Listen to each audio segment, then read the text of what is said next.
अयोध्या में त्रेता युग में चैत्र मास के शुक्ल पक्ष की नवमी तिथि को अभिजीत मुहूर्त में राजा दशरथ और रानी कौशल्या के घर भगवान राम का जन्म हुआ था। रानी कैकेयी ने भरत और रानी सुमित्रा ने लक्ष्मण और शत्रुघ्न को जन्म दिया था।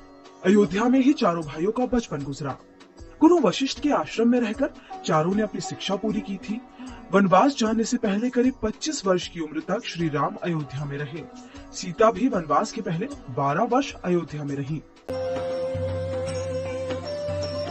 नेपाल के जनकपुर में श्री राम का सीता से विवाह 13 वर्ष की उम्र में हुआ था। तब सीता की उम्र 6 साल थी। विश्वामित्र को सीता स्वयंवर और धनुष यज्ञ का समाचार जनक के दूतों से मिला था, जिसके बाद वो राम और लक्ष्मण को लेकर जनकपुर पहुँचे थे। स्वयंवर से पहले बगीचे में श्री राम ने सीता को पहली बार देखा था। स्वयंवर के 20 से 25 दिनों के बाद दोनों का विधिवत विवाह हुआ था। विवाह के 12 साल बाद श्री राम को वनवास मिला था। उस वक्त उनकी उम्र करीब 25 वर्ष थी।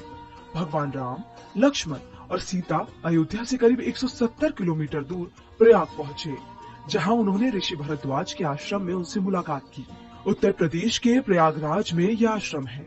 राम ने यहाँ संगम तट पर स्नान भी किया था और अक्षय वट के दर्शन भी किए थे। ऋषि भरद्वाज ने ही उन्हें चित्रकूट में रहने की सलाह दी थी।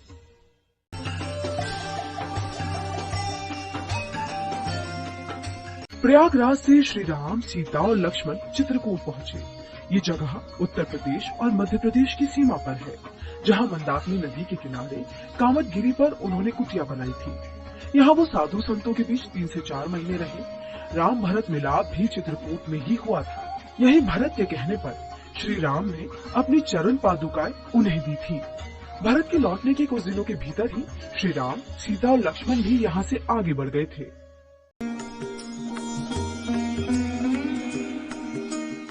वनवास के दौरान ही श्री राम छत्तीसगढ़, मध्य प्रदेश के कुछ हिस्सों से होते हुए महाराष्ट्र के पंचवटी पहुँचे।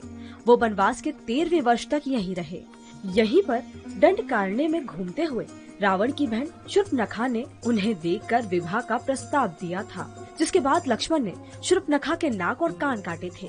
यहीं रावण ने मारीच को स्वर्ण मृग बनाकर भेजा और सीता का हरण किया, जिसके बाद श्री राम सीता की खोज में दक्षिण भारत की ओर गए थे।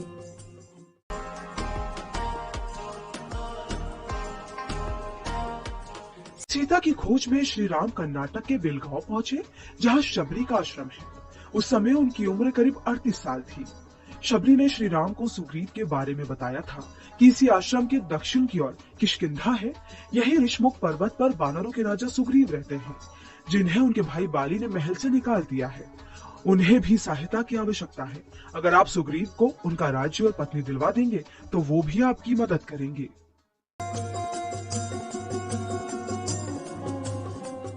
सीता की खोज में श्री राम और लक्ष्मण किष्किंधा की ओर गए। ये जगह आज कर्नाटक का हम्पी शहर माना जाता है। इसी के पास आंजनेय पर्वत भी है। मान्यता है कि यही हनुमान जी का जन्म हुआ था। उस समय श्री राम की उम्र करीब 38 वर्ष थी। यहाँ हनुमान ने सुग्रीव से उनकी मित्रता कराई। श्री राम ने वाली का वध कर सुग्रीव को किष्किंधा का राजा बनाया और यहीं से हनुमान, अंगद और जामवंत के दल दक्षिण दिशा में गए थे, जहाँ हनुमान ने समुद्र लांघकर लंका में माता सीता की खोज की।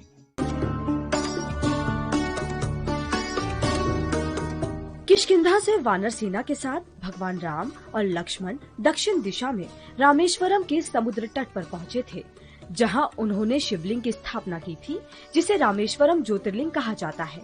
यहीं पर विभीषण श्री राम से मिले और उनके पक्ष में शामिल हुए थे।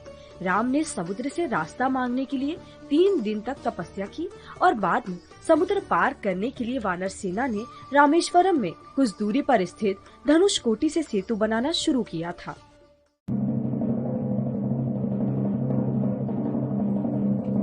श्री राम वानर सेना के साथ रामेश्वर से समुद्र पार करके लंका पहुँचे। उन्होंने अंगद के जरिए रावण के पास आखिरी शांति प्रस्ताव भेजा था, जिसके बाद दोनों सेनाओं के बीच युद्ध शुरू हुआ। रावण का वध कर श्री राम ने सीता को मुक्त कराया और विभीषण को लंका का राजा बनाया।